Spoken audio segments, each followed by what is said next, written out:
गुरु गोविंद दऊ खरे काके लागू पाए, बलिहारी गुरु आपने जिन गोविंद दियो बताए।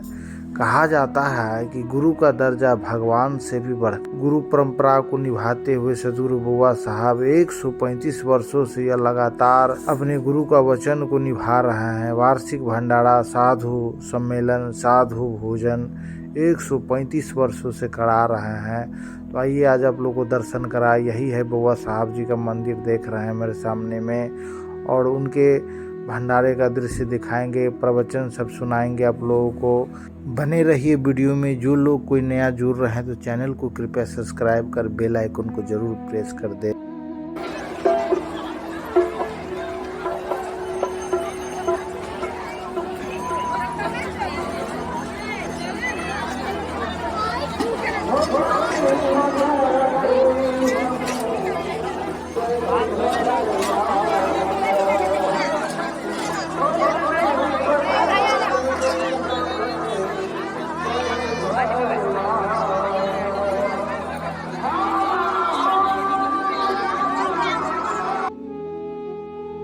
चलिए आप लोगों को मंच की ओर ले चलते हैं, जहाँ पे सत्संग भजन होता है। वहाँ पे सत्संग भजन का आनंद लेते हैं। तो चलिए शुरू करते हैं।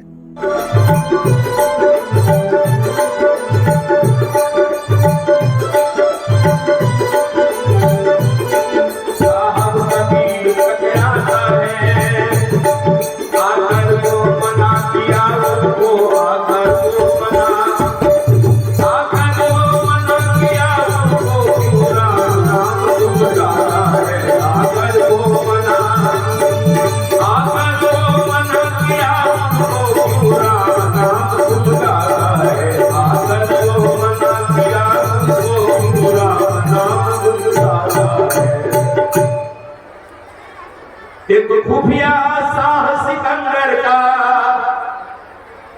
चलते चलते हमारे सदगुरु कबीर सिकंदर की राजधानी में प्रवेश करते थे। उसके किला के ही आसपास से होकर गुजरते हैं कि तभी एक मर्द आया, एक खलीफा आया। अरे सुनो, कौन हो तुम? इन्होंने कहा मेरा नाम तो लोग कबीर कहते हैं।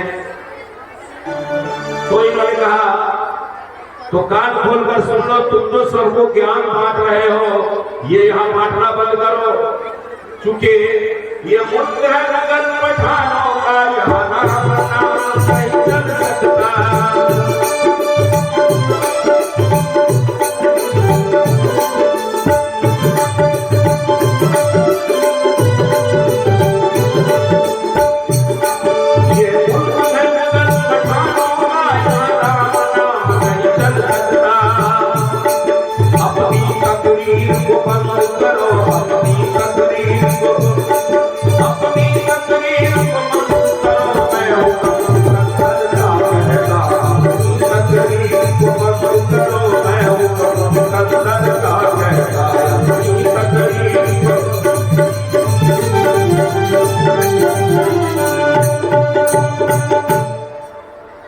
मैं यहाँ के जो बादशाह है, यहाँ के जो हुकूमतदार हैं, उनका हुक्म सुना रहा हूं। मैं सिकंदर का फरमान तुम्हें सुना रहा हूं। ये मुल्क है मुगल पठानों का, यहाँ राम नाम नहीं चल सकता। महाराज, किसी ने कबीर को जुलाहा कहा, किसी ने कबीर को हिंदू कहा। सचमुच पता है किसी को कबीर किस जाति के थे? उनके प्राकट्य से आज पता लगता है कि कबीर किसी जाति धर्म के नहीं थे, वो उससे ऊपर के थे। नहीं तो उनकी उत्पत्ति लाहौर तालाब में, वो तालाब आज भी काशी के धराधाम पर है। कोसों लंबा है, कोसों दूर तक उसकी चौड़ाई है, लंबाई है।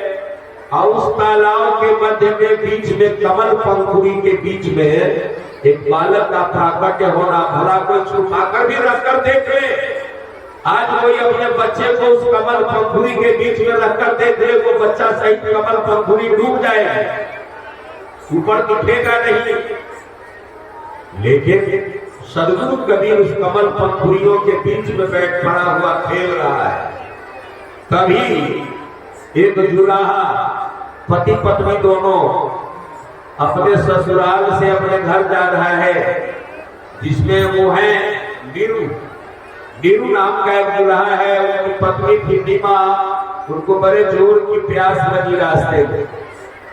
कहे पति से कि सुनिए, आप यहाँ बैठिए, मैं जरा जल पीकर आ जाऊं। उन दिनों आज की तरह हर जगह नल जल की व्यवस्था नहीं थी या नहीं रही होगी। तो ये तालाब में जल पीने गए। जैसे ही अंगुली लगाई, ये बेचारी जैसे ही जल में अंगुली लगाई की दृष्टि अचानक वहां बीच में बच्चे की किलकारी देखकर इसके प्यास तो गए। अब इसको चिंता लगी कि ये बालक इस पानी के बीच में कैसे आया, इस सरोवर में कमल पंखुड़ियों में कैसे घुसा। कोई हिम्मत वाली साहसी महिला रही होगी जो अपने बच्चे को छुपाने के लिए वहां रख दी। अब आप लोग दिमाग लगाओ, किसी कमल के फूल पर बच्चे को छोड़ के आओ, देखो तो कितना देर वो ठहरता है उस पर। अगर विश्वास न हो तो आजमाइए, किसी भी तालाब की कमल पंखुड़ियों पर अपने बालक को छोड़कर देखो वो पानी में डूब जाएगा। सो हमारे सदगुरु कबीर उस पानी में किलकारी मार रहे हैं। नीमा देखती है, अब इसकी चिंता प्यास की धीरे धीरे घटती जा रही है। अब उसे पाने की इच्छा बढ़ती जा रही है, इसलिए कि उसके पास कोई संतान नहीं था, कोई पुत्र नहीं था। तो सोची कि इस भाव से भी देखती हूँ, जैसे जैसे जल में जाती है जल का स्तर घटता जा रहा है। हमारा अपार जल जिस सरोवर में है, उस सरोवर के बीच कमल पंखुड़ियों पर एक बच्चा खेल रहा है। सो ये नीमा गई, चली गई उसके पास, और बच्चे को देखकर इसकी उत्कंठा इतनी जगी कि उस बच्चे को उठा ली गोद में और धीरे धीरे समय समय पानी को चीरते हुए किनारे में आ गए। अपने पति से जाकर कहते हैं कि महाराज, ये बालक उस जल में खेल रहा था कमल पंखुड़ी पर। तो उसे भी आश्चर्य हुआ कि तुम झूठ बोलती हो, बालक कोई जल के ऊपर खेलता है? बोले हाँ, मैं खेलता ही पाई हूँ। इस सरोवर में कोई जल में डूबा हुआ बालक थोड़े जीवित रह सकता है, इसलिए मैं उठाकर लाया। पति पत्नी दोनों मिलकर अपने घर लाए। ऐसे हमारे सदगुरु का प्राकट्य हुआ।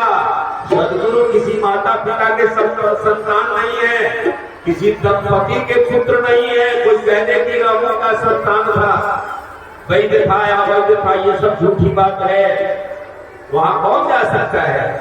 सोई सदगुरु आज चले आए हैं हमारे काशी से चलते चलते उस राजा के पास, उस सिकंदर लोधी के पास, और वहां के लोगों को समझाते हैं, भाइयों हमारी बात सुनो, राम नाम में मन लगा मेरो यार फकीर में मेरा भी मन लग गया है, और आप लोग भी राम नाम में मन लगाओ, भगवान का भजन गाओ।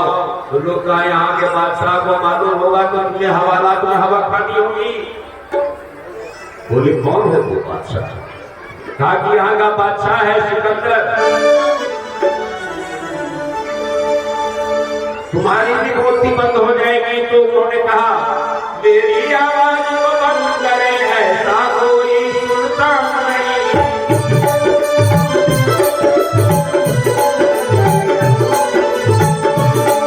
मेरी आवाज को बंद करे, ऐसा कोई सुनता नहीं।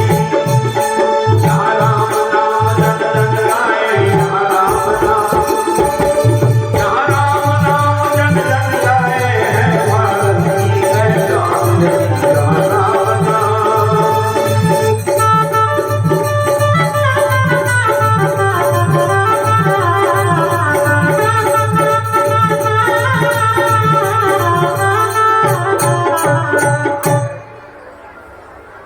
ऐसा जो कहा मेरी आवाज को बंद करे, ऐसा कोई सुल्तान नहीं। इस भारत की सरहद पर आज तक कोई ऐसे बादशाह नहीं हुए, ऐसे सुल्तान नहीं हुए जो मेरी आवाज को बंद कर देंगे कि तुम बिल्कुल बोलो ही नहीं। ऐसा नहीं हो सकता। सो वो गुप्तचर दौड़ा हुआ गया, क्या हुजूर को बड़ा जिद्दी है, मैंने जान से मारने की धमकी दी, बहुत डराया, पर वो डरा नहीं। वो बड़ा अफसर है, निडर है। गुप्तचरों ने सिकंदर लोदी से जाकर कहा कि हुजूर, आज उसे जैसे भी हो पकड़ लिया जाए, नहीं तो सारे मुसलमान को वो अपना चेला बना ले। ये दशा देखकर सिकंदर लोदी भी चला वहां से।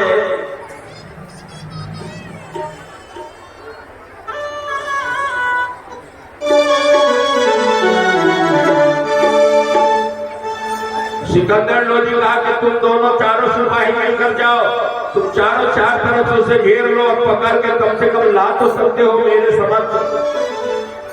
तो कहा जबरन तो ला सकता हूँ, आपकी आज्ञा हो, आपका आदेश हो तो मैं जाता हूँ, पकड़ के ले आऊंगा। ऐसा ही हुक्म हुआ। जल्दी जा पकड़ के ला उसको, मैं सबक उसे सिखलाऊंगा।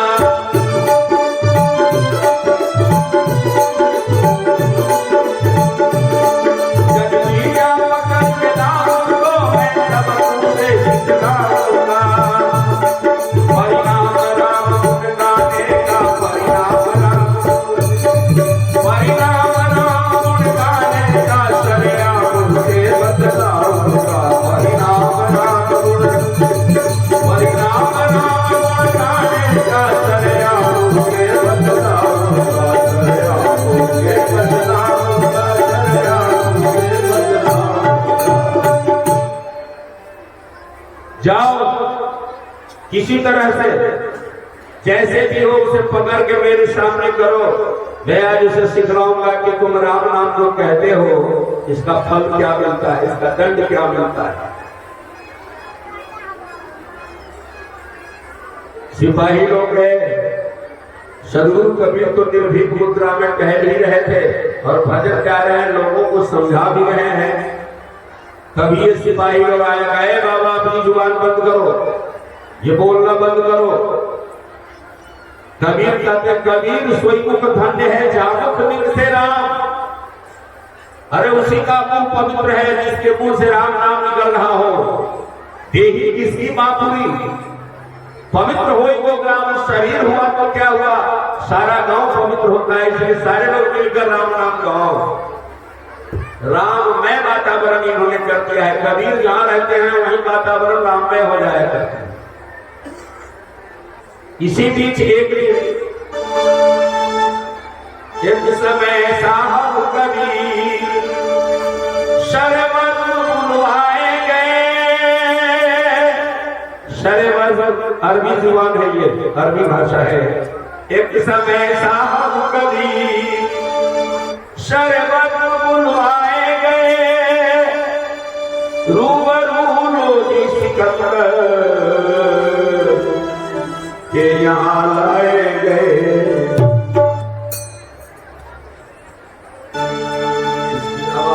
थोड़ा अंजुमन में वो तगाफुर शाम से आए गए।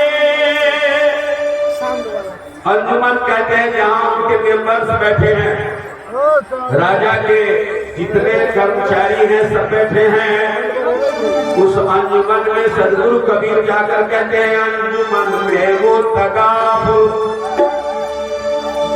शाम से आए गए। अरे पूछे क्या सदमात है जो मुझको बुलवाए गए। कौन सी मुसीबत आ पड़ी है आपको जनाब। कबीर वहां मुसलमान ही की भाषा में बोलकर पूछते हैं सिकंदर से कि आपको क्या जरूरत हुई मेरी, जो आप मुझे याद किए हो। कोई तकलीफ हो तो मुझे बताओ, मैं आपकी मदद करूंगा, आपकी रक्षा करूंगा। तो वो और मुझसे में लाल हो गया, कहा कब मुझे तकलीफ बता रहे हो, तकलीफ तो तेरे सर पे नाच रहा है, तू मरने की तैयारी में और मुझे तकलीफ बता रहे हो। सुनो, नौकरों से उसने कहा, अरे हाथ पांव बांध के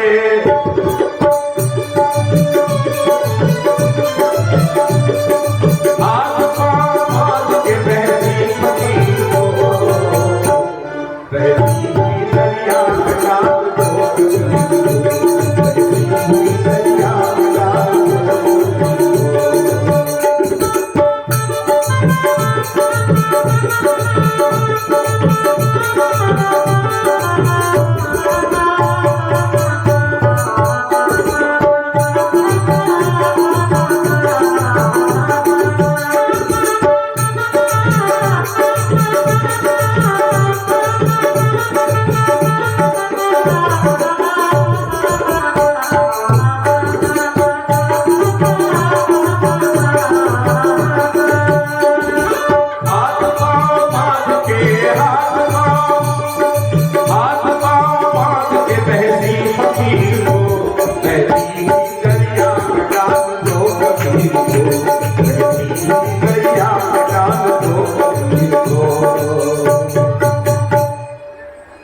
हाथ पैर दोनों इसे बांध दो रस्सी में कसकर, जकड़ दो कसकर, अब बहती हुई नदी में फेंक दो, ये अपने डूब कर मर जाएगा, इसकी कहानी खत्म हो जाएगी। और इनके जो सहयोगी लोग थे संग में, उन लोगों को वो आवाज देकर पुकारे, तुम में से कोई है इसकी रक्षा करने वाला, इसकी मदद करने वाला, इसे बचाने वाला, तो सामने आओ। महाराज बादशाह के डर से कोई कुछ बोला ही नहीं, कोई आवाज ही नहीं दिया।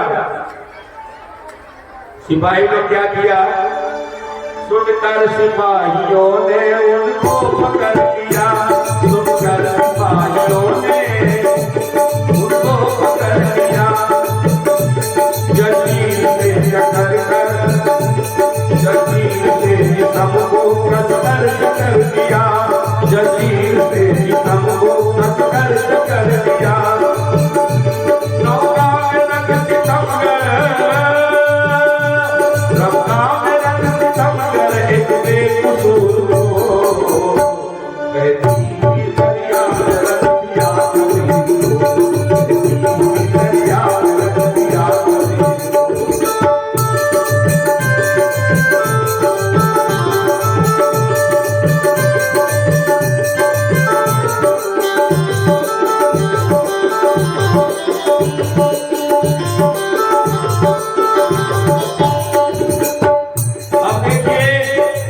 उस भरी दरिया में भी एक कमाल, एक आश्चर्य होता है।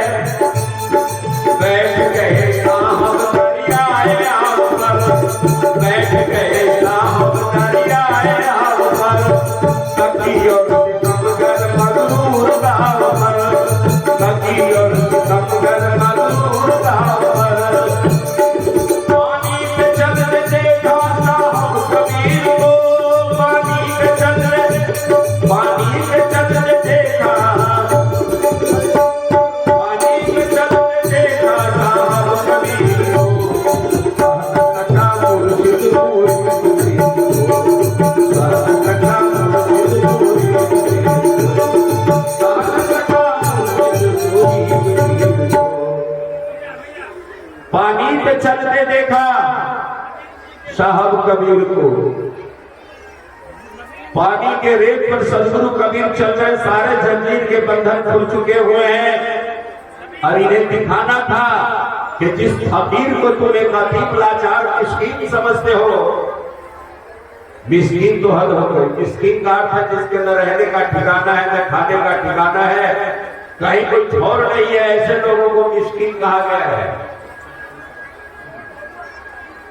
पानी पर चलते देखा साहब कबीर को, तो सह न सका मुर्शिद, मुर्शिद माने चेला, एक गुरु और मुरीद चेला, ये दोनों खड़े देख रहे थे। शेख तकी और सिकंदर, शेख तकी सिकंदर के गुरु थे, पीर थे, वे भी देख रहे और ये भी देख रहे हैं।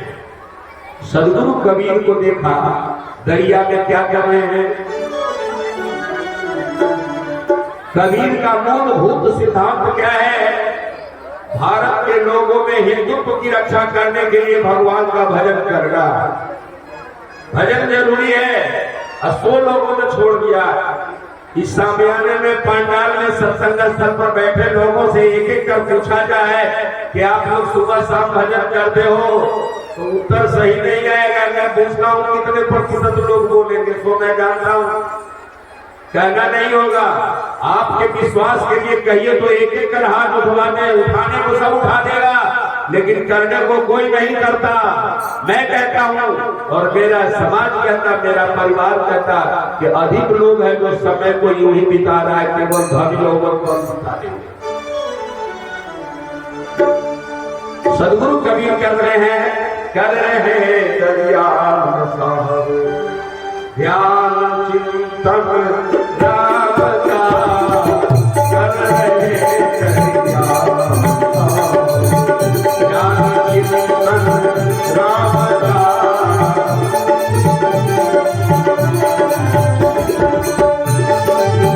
बैठ कर जंबाली तेज में गीता, बैठ कर जंबाली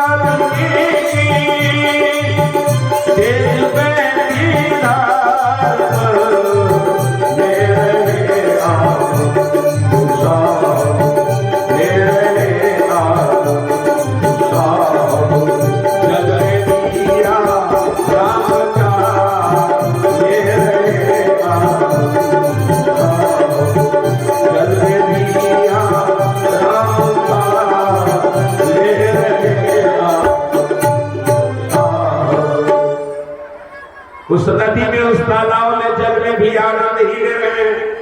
जिनको बांध कर रख दिया गया है सो आज आनंद मना रहे हैं। ये देखकर सिकंदर को बड़ी गुस्सा आई। उसने क्या किया? देख कर गाली वो मुल्ला हो रहे हैं सरसा, देख कर गाली वो मुल्ला हो रहे हैं सरसा, फिर करो फिर करो अब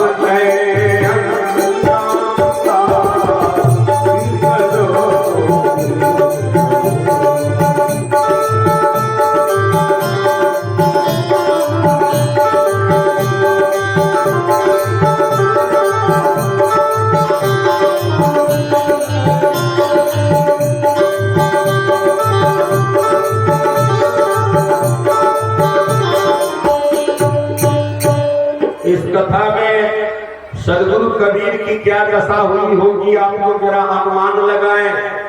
52 प्रकार का दंड दिया है उसने। 1-2 प्रकार की ही मैं चर्चा करके छोड़ रहा हूं। उसने 52 प्रकार का दंड दिया, 52 तरह से दिया है।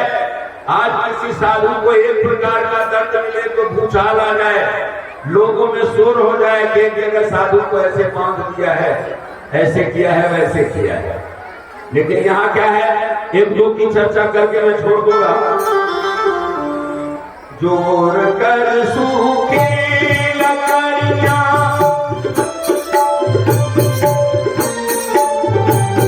जोर कर सूखी लकड़ियां आग लगवाई गई, जोर कर सूखी लकड़ियां आग लगवाई गई, रख के साथ से रहा, रख के साथ से रहा, राम लो सुर आका, रख के साथ से रहा।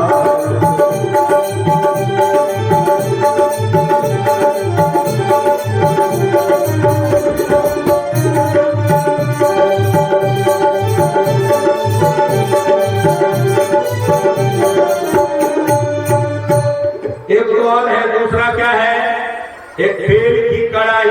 आप अपने ही इस आश्रम में पीछे मंच के जाकर देखेंगे, एक ऐसी कढ़ाई है जिसको भर देने के बाद 8 आदमी भी उठाए तो मुश्किल है, 4 आदमी को उठाना बड़ा मुश्किल।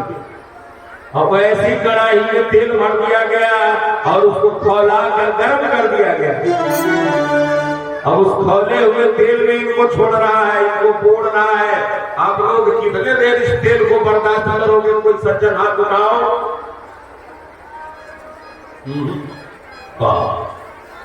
इस खौले हुए तेल में कौन अपने जिस्म को डुबोएगा? आज तक किसी ने उंगली नहीं उठाया, हाथ उठाने की बात छोड़ दीजिए, उंगली नहीं उठी है अभी तक। उसमें हमारे सदगुरु कबीर तेल की कौली कराई, गया मैं देख कर, तेल की कौली कराई, गया मैं देख कर, मेरे काम मेरे काम शीत जल